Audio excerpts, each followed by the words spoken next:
Hi friends, welcome to என் சமையல் உலகம். இன்றைக்கி நம்ம சேனலில் அடுப்பு பக்கமே போகாமல் பொரிய வச்சு ரொம்ப ஈஸியான ஒரு ஸ்நாக்ஸ் ரெசிபி எப்படி செய்யலாம் தாங்க பார்க்க போகிறோம். வீடியோ ஃபுல்லாக ஸ்கிப் பண்ண பாருங்கள். உங்களுக்கு பிடிச்சிருந்துச்சுன்னா லைக் பண்ணுங்கள். நம்ம சேனல் நீங்கள் என்ன சப்ஸ்கிரைப் பண்ணால் சப்ஸ்கிரைப் பண்ணி வச்சுக்கோங்க. இப்போ வாங்க வீடியோக்குள்ளே போகலாம். ஒரு பெரிய மிக்சி ஜாரில் 3 கப் அளவுக்கு பொரி எடுத்துக்கலாங்க. எப்பவும் பொரியை வறுத்து சாப்பிட்றதுக்கு பதிலாக குழந்தைகளுக்கு இந்த மாதிரி ஸ்நாக்ஸ் செஞ்சு கொடுத்தீங்க அப்படின்னா ஒரு ஹெல்த்தியும் கொடுங்க, ரொம்ப டேஸ்ட்டாகவும் இருக்குது, குழந்தைய விரும்பி சாப்பிடுவாங்க.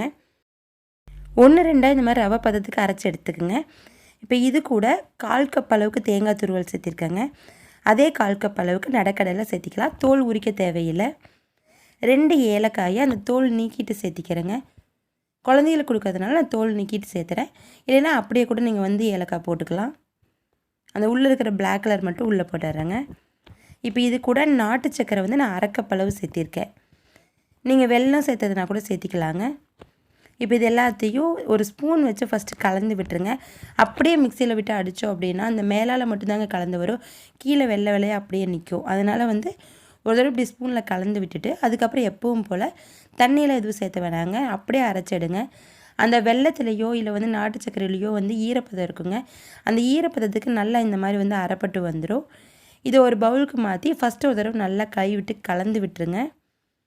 எடுத்த உடனே பிசைய வேணாங்க, நல்லா இந்த மாதிரி கலந்து விட்டுட்டு அதுக்கப்புறம் எடுத்து நீங்கள் உருண்டை பிடிச்சிக்கலாம்.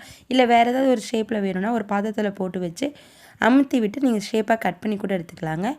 நான் இன்றைக்கி லட்டு மாதிரி உருண்டை தாங்க பிடிக்கிறேன். உங்களுக்கு இது பதம் தெரியணும் அப்படின்னா இப்படி எடுத்து கையில் இப்படி பிடிச்சிங்க அப்படின்னா நல்லா அப்படி டைட்டாக நிற்கணும், அதுதாங்க கரெக்டு. அப்படி இல்லைன்னா கொஞ்சம் நெய் விட்டு கூட நீங்கள் மறுபடியும் பிசைஞ்சுக்குங்க, கொஞ்சம் லூஸாக இருக்கிற மாதிரி இருந்தால்.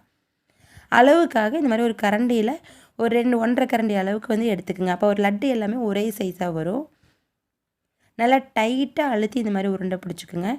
அப்போ தாங்க உள்ளே உடையாமல் இருக்கும்.